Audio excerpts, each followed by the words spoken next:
Ferrari. O outro que vem vai estar de camiseta azul do time da Hamilton na toda a posição e Ricardo termina a corrida em 10º lugar. Luiz Fernando Ramos.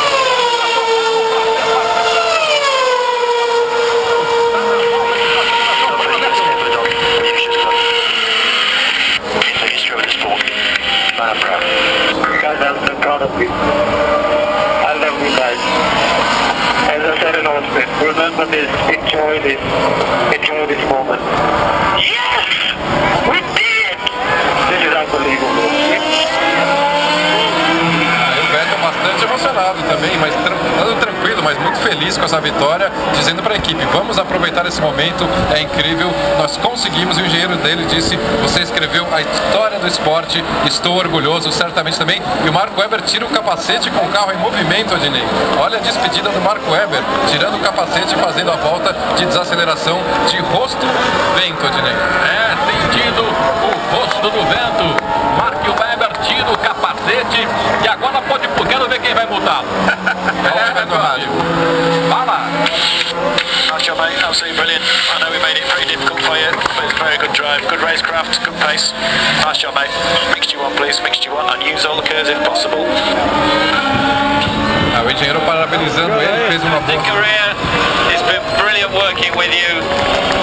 You can be proud of everything you've done, because we certainly are. Well done. O engenheiro felicitando o Marco Webber e o Christian Horner também. É um carro fantástico, estamos orgulhosos de tudo que você conseguiu. Fato inédito, né? Cabelo ao fim do carro. Marco Webber foi Zerinho do Sebastian Vettel. Ali na largada, em frente à torcida da arquibancada. Zerinho de Sebastian Vettel.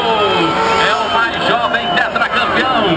É a grande sensação da Fórmula 1 atual. É alemão, é Sebastian Vettel. E Marco Webber vai deixar uma imagem bem diferente, sem capacete, chegando na volta de desaceleração para se despedir da Fórmula 1. É encerrado, portanto, o Grande Prêmio do Brasil. Com Sebastian Vettel em primeiro, Marco Webber em segundo, Fernando na terceira colocação e o Massa, que recebeu a prova do país.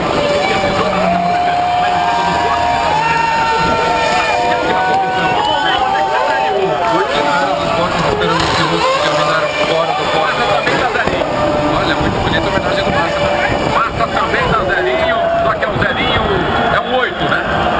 Ele vai pra lá e vai pra cá, fica bailando. Massa também ali em frente ao setor A, na entrada dos boxes, e faz a despedida do time da Ferrari. Enquanto o Sebastian Vettel mais uma vez cumprimenta a galera. E o carro, ele dá nome feminino a todos os carros dele. Que corridaça, hein, Odinei? Extraordinário. Que legal ver o Vettel, o cara qualidade o cara fez 9. Aqui no Brasil ele quis comemorar falando o Neve, é o moleque, né? O moleque que é um grande campeão, deu esse espetáculo pra gente aqui hoje em Interlagos. É sensacional, é sensacional.